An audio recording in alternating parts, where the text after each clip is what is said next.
রাজশাহী ও চুয়াডাঙ্গায় আজ থেকে আনুষ্ঠানিকভাবে আম সংগ্রহ শুরু হয়েছে। স্থানীয় প্রশাসনের ম্যাঙ্গো ক্যালেন্ডার অনুযায়ী সকাল থেকে রাজশাহীর বিভিন্ন বাগানে গুটি জাতের আম নামাচ্ছেন বাগানি ও ব্যবসায়ীরা। মৌসুমের শুরুতে ১৩০০ থেকে ১৫০০ টাকা মন ধরে বিক্রি হচ্ছে গুটি জাতের আম। এবার ভালো ফলন পাওয়ার আশা বাগানীদের। ম্যাঙ্গো ক্যালেন্ডার অনুযায়ী গোপালভোগ আম সংগ্রহ করা যাবে ২২ মে থেকে। লক্ষণভোগ ও রানী পছন্দ আম পারা যাবে ২৫ মে থেকে। এছাড়া হিমসাগর ও খিরসাপাত ৩০ মে, ল্যাংড়া ১০ জুন এবং আম্রপালি ও ফজলি আম সংগ্রহ করা যাবে ১৫ জুন থেকে। কৃষি অফিসের তথ্য অনুযায়ী এবছর জেলায় আম উৎপাদনের লক্ষ্যমাত্রা ২,৬০,০৬ মেট্রিক টন। এদিকে চুয়াডাঙ্গা শহরের আদর্শ মহিলা কলেজ এলাকার একটি বাগান থেকে আম সংগ্রহ কার্যক্রমের উদ্বোধন করেন জেলা প্রশাসক। ফলে জ্যৈষ্ঠের প্রথম দিন থেকেই বাজারে মিলছে চুয়াডাঙ্গার উৎপাদিত আম। ম্যাঙ্গো ক্যালেন্ডার অনুযায়ী আজ থেকে আটি, গুটি ও বোম্বাই জাতের আম নামানো শুরু হয়েছে। এছাড়া আগামী ২২ মে হিমসাগর, ২৮ মে ল্যাংড়া, ৫ জুন আম্রপালি এবং ধাপে ধাপে অন্যান্য জাতের আম নামানো শুরু হবে। সরবরাহ ও বাজারজাতকরণের যেন কোনো প্রতিবন্ধকতা সৃষ্টি না হয় সেজন্য তদারকি বাড়িয়েছে প্রশাসন।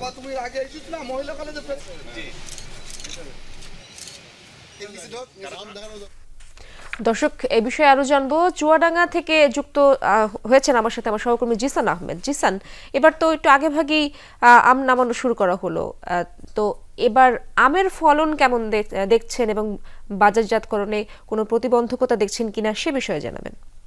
গ্লিটারের টুইন লেমন ও অ্যান্টিব্যাকটেরিয়াল ফর্মুলা বাসনকে চকচকে জীবাণুমুক্ত করে আমাদের দেয় গ্লিটার গ্যারান্টি। ইসরাত, শুরু হয়েছে মধুমাস জ্যৈষ্ঠের প্রথম দিন থেকেই চুয়াডাঙ্গাতে আম নামতে শুরু করেছে। আজ ১৫ই মে ম্যাঙ্গো ক্যালেন্ডার অনুযায়ী আটি, গুটি, বোম্বাই আম নামা শুরু হয়েছে এবং আগামী ২২শে মে থেকে হিমসাগর আম নামবে। অর্থাৎ চুয়াডাঙ্গার সবথেকে সুখ্যাতির যেই আমটিতে রয়েছে হিমসাগর, সেই হিমসাগর নামতে শুরু করবে ২২শে মে। যদিও একটু আগে ভাগেই এবার এই বছর আম নামতে শুরু করেছে কিংবা আম সংগ্রহ শুরু হয়েছে।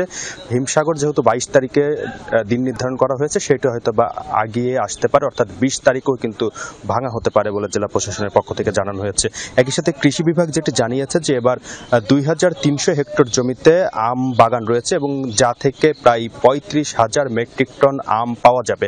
প্রতি আম বাজার মূল্য হিসেবে ৩০ থেকে ৪০ টাকা গড়ে ধরলে সেই থেকে এই একটি মৌসুমেই প্রায় ১৫০ কোটি টাকার বেচা কেনা হবে বলে কৃষি বিভাগ আশা প্রকাশ করেছেন।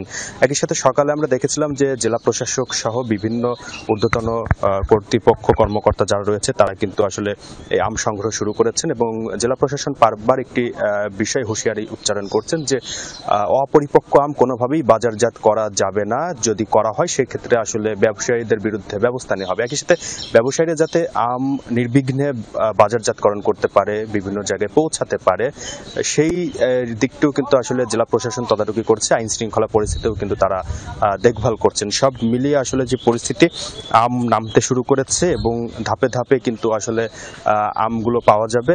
তা থেকে আসলে চুয়াডাঙ্গার যে আম চাষি রয়েছে তারা বেশ স্বাবলম্বী হবেন। একই সাথে কিন্তু চুয়াডাঙ্গার আমের সুখ্যাতি আরো ছড়িয়ে পড়বে এমনটি প্রত্যাশা। ধন্যবাদ আপনাকে জিসান।